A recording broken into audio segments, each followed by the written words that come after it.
Assalamualaikum warahmatullahi wabarakatuh. Apa sih bedanya passive income dan active income? Simak penjelasan saya. Ya, buat teman-teman yang baru bergabung dengan channel ini membahas masalah finansial teman-teman ya. Masalah keuangan nih di usia muda. Maka dari itu, buat kalian-kalian anak milenial, klik like dan subscribe ya, agar kalian tidak ketinggalan dengan informasi updatean video yang terbaru dari saya. Oke, kali ini saya akan bahas perbedaan active income dan passive income. Apa sih artinya kedua hal tersebut? Pertama, kita akan bahas active income.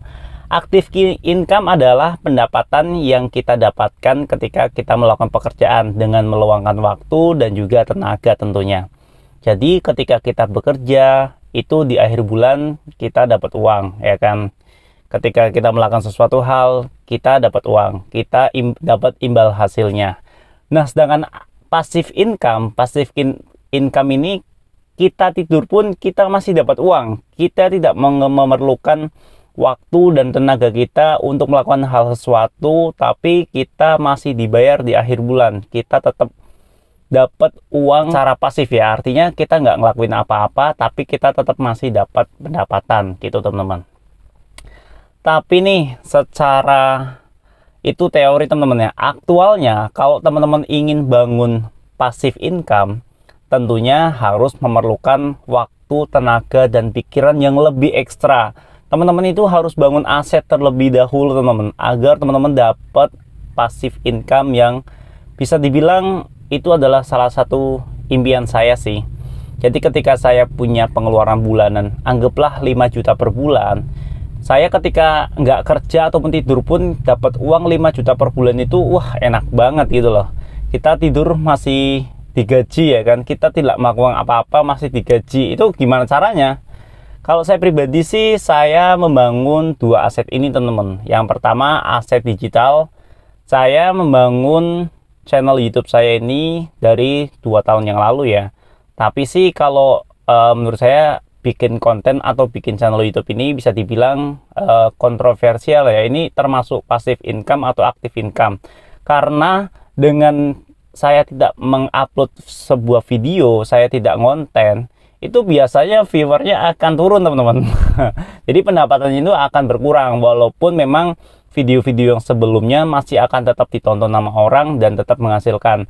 Tapi menurut saya sih ngonten ini bisa dibilang passive income sih, karena saya nggak upload seminggu pun itu masih dapat uang per harinya, bisa ya 300.000, 500.000 masih dapat lah untuk per harinya gitu teman-teman. Yang kedua, saya dapat passive income dari reksadana dan juga saham. Nah, reksadana ini saya dapatkan untuk passive income ya, tapi walaupun belum memenuhi standar saya, belum memenuhi target saya, karena memang alokasinya itu masih sedikit teman-teman ya. Jadi kalau misalkan teman-teman pengen dapat passive income yang bisa menutupi pengeluaran bulanan teman-teman harus memiliki modal yang cukup gede ya. Kita bicara sebuah produk di reksadana, di mana untuk returnnya dia 10% per tahun teman-teman. Jadi ketika saya punya pengeluaran per bulan 5 juta, biar dapat passive income dari imbal hasil si reksadana ini, saya harus minimal punya modal 500 juta teman-teman. Jadi ketika saya investasi di reksadana itu 500 juta, dan per bulan saya dapat 5 juta. Benar nggak teman-teman? Enggak sih, nggak benar sih. Jadi 500 juta per tahunnya kan 10%, berarti kan 50 juta. 50 juta dibagi 60, dibagi 12 bulan ya, ketemunya paling sekitar 4 jutaan sekian lah. Jadi kalau misalkan teman-teman pengen dapetin passive income per bulan 5 juta dari reksadana, teman-teman harus punya modal 600 juta di reksadana. Kira-kira teman-teman bisa nggak membangun aset tersebut? Jadi ketika teman-teman punya modal misalkan segitu dan ditaruh di reksadana, teman-teman sudah dapat imbal hasil dengan catatan produk tersebut bisa menghasilkan return ataupun imbal hasil 10% per tahun gitu teman-teman. Wah, itu enak gak? Nah, kalau misalkan menurut saya, financial freedom itu bisa didapatkan jika teman-teman sudah punya passive income yang besarnya 3 kali pengeluaran bulanan.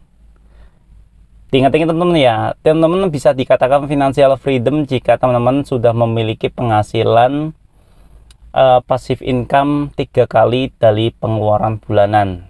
Pengeluaran bulanannya teman-teman misalkan 5 juta, teman-teman sudah menghasilkan, bisa mempunyai penghasilan passive income 15 juta per bulan. Itu enak banget teman-teman. Dan sebelumnya juga teman-teman sudah memiliki beberapa aset ya tentunya, baik dana darurat ataupun aset-aset yang lainnya. Itu sih udah enak banget ya. Jadi teman-teman tidur pun sudah istilahnya leye-leye lah. Ya dapat duit 15 juta per bulan. 5 jutanya bisa dipakai untuk kehidupan sehari-hari, dan 10 jutanya ya dibalikin lagi untuk investasi lagi. Enak banget itu teman-teman. Dan maka dari itu teman-teman harus membangun aset-aset yang sudah pernah saya buatkan videonya sebelumnya gitu teman-teman. Dan tak lupa ya, kalau menurut saya nih, ini sih sekedar tips aja ataupun sharing aja teman-teman.